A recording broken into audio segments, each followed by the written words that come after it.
নতুন প্রজন্মের শিক্ষার্থীদের শত আদর্শ মানুষ হিসেবে গড়ে তুলতে কুমিল্লার প্রাথমিক বিদ্যালয়গুলোতে নেওয়া হয়েছে 10টি ব্যতিক্রমী উদ্যোগ। পাইলট প্রকল্পের আওতায় সদর উপজেলার 6টি স্কুলে তা বাস্তবায়ন হয়েছে। এতে ব্যাপক সাড়া পড়েছে শিক্ষার্থী ও অভিভাবকদের মাঝে। বিদ্যালয়ের দেয়ালে দেয়ালে রং তুলির আঁচড়ে ফুটিয়ে তোলা হয়েছে রবীন্দ্রনাথ, কাজী নজরুলের ছবি সহ নানা কারুকাজ।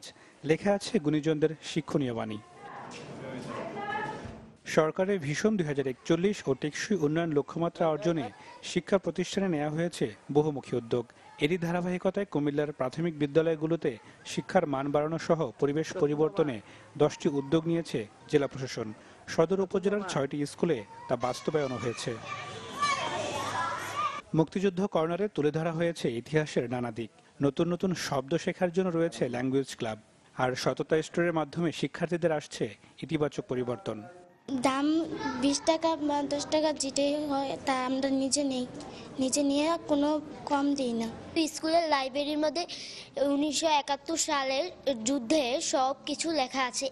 এই বই পড়ে আমরা মুক্তিযুদ্ধ সম্পর্কে অনেক কিছু জেনেছি।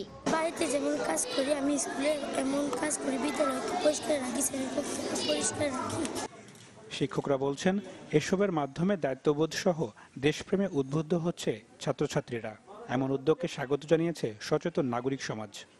ল্যাঙ্গুয়েজ ক্লাবের মাধ্যমে আমরা প্রতিদিন বাচ্চাদেরকে প্রতিটা ক্লাসে অন্তত একটি করে বিদেশি শব্দ হিসেবে ইংরেজিকে আমরা নিয়েছি। বিদ্যালয় কর্তৃপক্ষ এবং শিক্ষক, সাথে সাথে অভিভাবক এবং শিক্ষার্থী সকলের যদি একটি সমন্বয় থাকে তাহলে অবশ্যই এটি আগামীতে একটি ভালো ফল বয়ে আনতে পারে।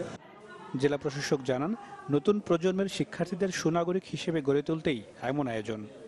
উন্নত বাংলাদেশ পরিচালনা করার জন্য যে উন্নত মানসিকতা, উন্নত শিক্ষা ব্যবস্থা, উন্নত শিক্ষা এবং তাদের চিন্তা চেতনায় সংস্কৃতিতে উন্নত মনন থাকতে হবে, সে লক্ষ্যে এই উদ্যোগগুলি নেওয়া হলো।